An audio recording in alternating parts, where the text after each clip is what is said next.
El expositor bíblico Aiseño.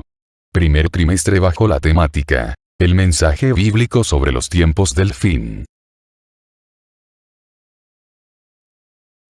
Estudio bíblico 12. La oración, un imperativo en días de persecución. Base bíblica. Daniel 6, 6 al 10, 12 y 13. Hechos 12, 1 al 5.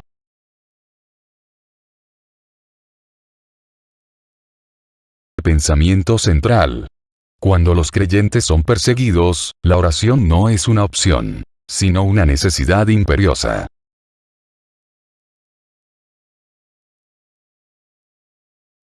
Texto áureo. Así que Pedro estaba custodiado en la cárcel, pero la iglesia hacía sin cesar oración a Dios por él. Hechos 12, 5.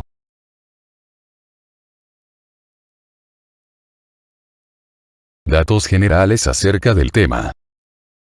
Enseñanza. No dejemos dejar la oración solamente para cuando el enemigo aceche, sino hacer de ella nuestro estilo de vida diario. Autor. Daniel fue escrito por autor del mismo nombre. Hechos fue escrito por Lucas. Personajes. Dios, Daniel, líderes malvados en Babilonia, Herodes, Pedro, la iglesia. Fecha. Daniel fue escrito alrededor del 538 a.C. Hechos, entre el 62 y 64 después de Cristo. Lugar. Daniel fue escrito, probablemente, en Babilonia. Hechos, probablemente en Cesarea. Introducción. Desde el principio ha existido una confrontación entre el bien y el mal. El enemigo de las almas lucha contra Dios, y persigue al hombre hecho a su imagen. El presente estudio nos ayudará a entender mejor la relevancia de la oración cuando los hijos de Dios son perseguidos. Usaremos dos ejemplos, principalmente, el de Daniel y el del apóstol Pedro. Ambos casos muestran una vinculación directa entre la ofensiva que sufrieron de parte de los adversarios, y cómo la oración los hizo prevalecer victoriosos. Ahora, mientras avancemos en el estudio será obvio que el recurso de la oración no es algo que podemos descuidar cuando haya aparente calma. La Biblia nos manda a orar en todo tiempo, con toda oración y súplica en el Espíritu, Efesios 6, 18. Oramos que esta lección ayude a entender mejor el refugio seguro que la iglesia tiene provisto en la presencia de Dios.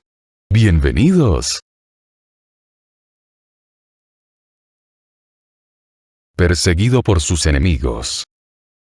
Daniel 6, 6 y 7. Entonces estos gobernadores y sátrapas se juntaron delante del rey, y le dijeron así: Rey Darío, para siempre vive.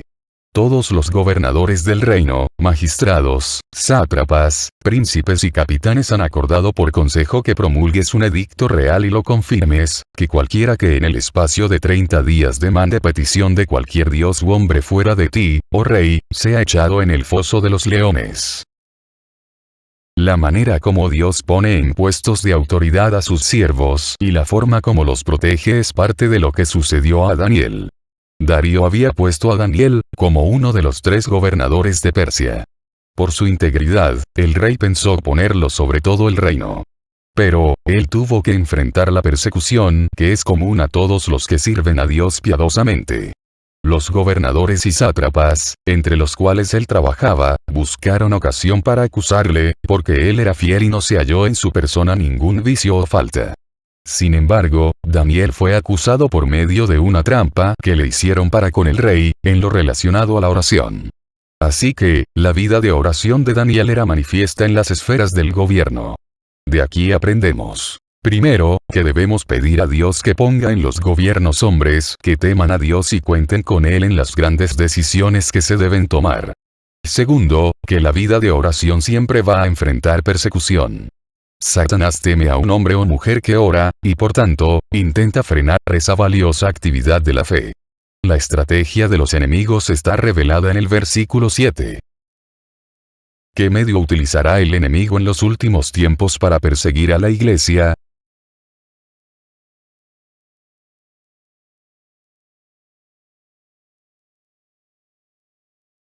La prohibición.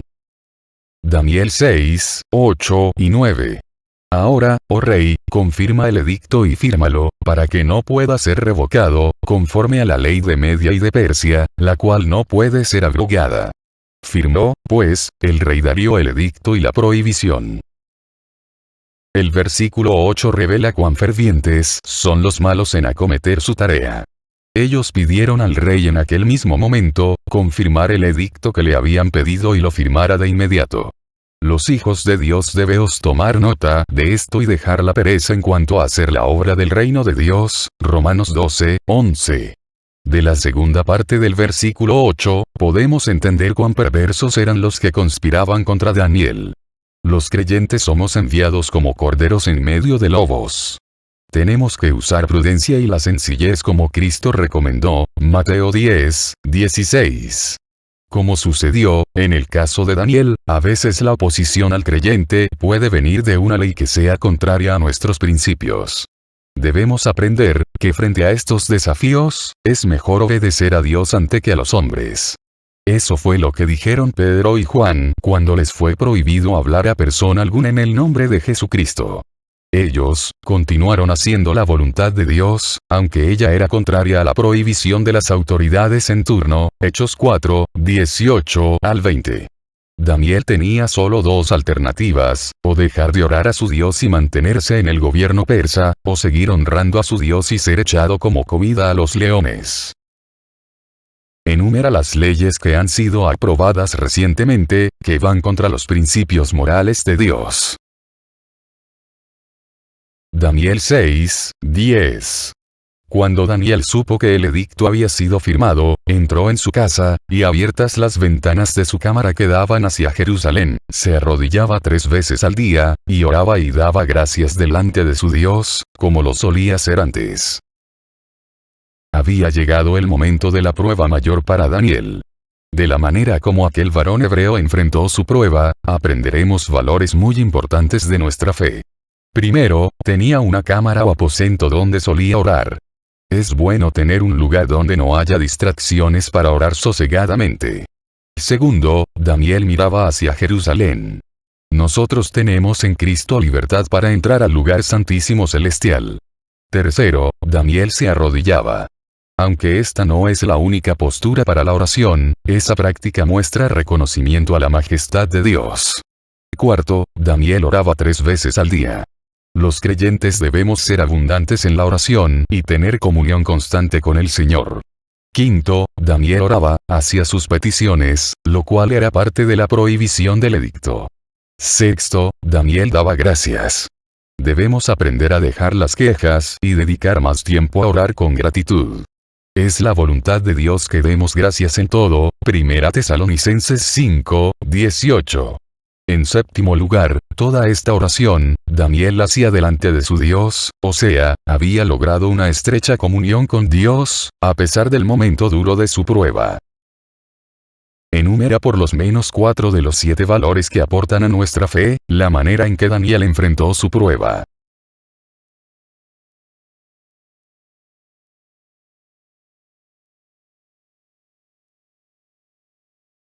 Daniel es acusado.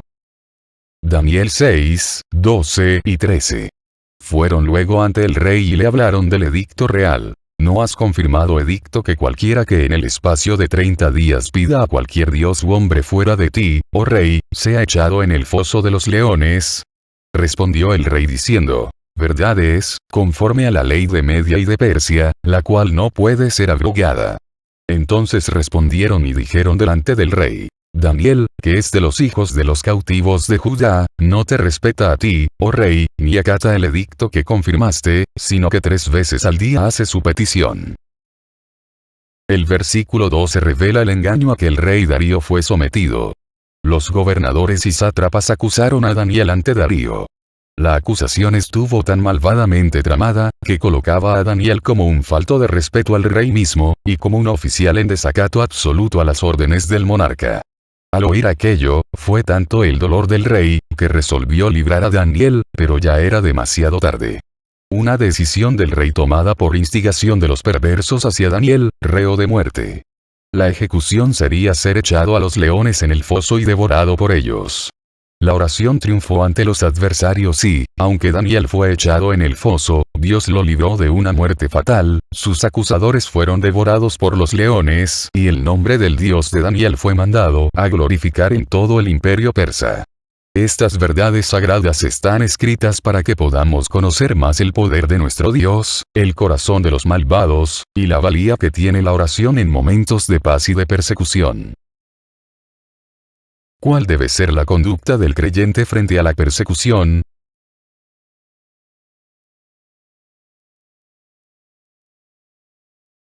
Herodes persigue a la iglesia. Hechos 12, 1 al 3. En aquel mismo tiempo el rey Herodes echó mano a algunos de la iglesia para maltratarles. Y mató a espada a Jacobo, hermano de Juan. Y viendo que esto había agradado a los judíos, procedió a prender también a Pedro. Eran entonces los días de los panes sin levadura.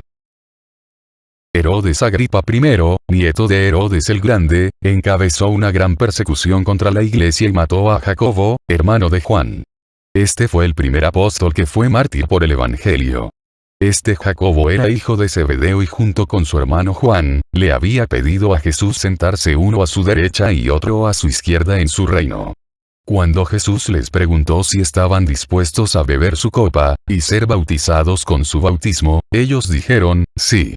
Entonces, Cristo les aseguró que participarían de ambas cosas, pero que no les podía conceder su petición de preponderancia en su reino. Marcos 10, 35, 40.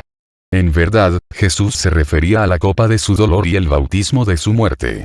Como su Señor, murió bajo la orden de un gobernador malvado, así murió también Jacobo, a manos de un rey perverso. Ahora, Pedro fue el segundo candidato a morir de acuerdo a la agenda de Herodes. Así que, el rey prendió a Pedro, que era el apóstol más influyente en la iglesia. Debemos estar confirmados en que Dios no nos ha prometido librarnos de padecer persecución, pero sí nos ha prometido estar con nosotros y darnos las palabras y el valor que necesitamos en estos momentos. Según Lucas 22, 32, ¿por qué debemos orar durante las pruebas o persecución?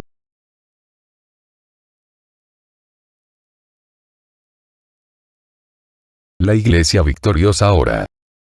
Hechos 12, 4 y 5. Y habiéndole tomado preso, le puso en la cárcel, entregándole a 4 grupos de 4 soldados cada uno para que le custodiasen. Y se proponía sacarle al pueblo después de la Pascua.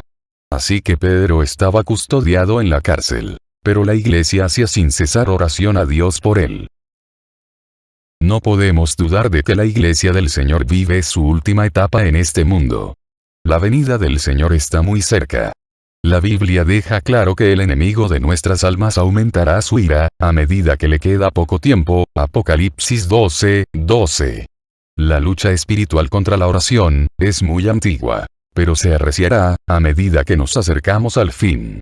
Por tanto, cada creyente debe proponer ser vigilante y no dejar minar su casa con entretenimientos que le absorban su tiempo de oración.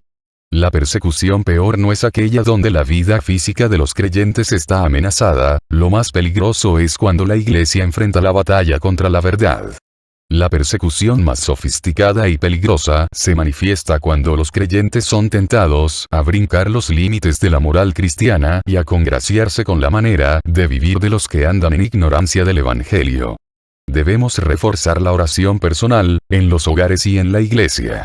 Entonces, las cadenas de opresión se romperán y las almas se convertirán a Cristo y serán libres. ¿En qué radica la importancia de la oración para combatir a Satanás y sus huestes de maldad?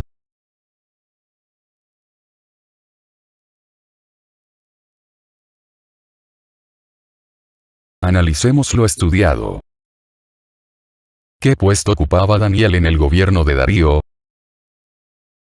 ¿Cuál fue la motivación que hubo en los corazones de los gobernadores y sátrapas para tratar de eliminar a Daniel? ¿En qué podemos comparar a Daniel y a Esther en sus contextos de persecución?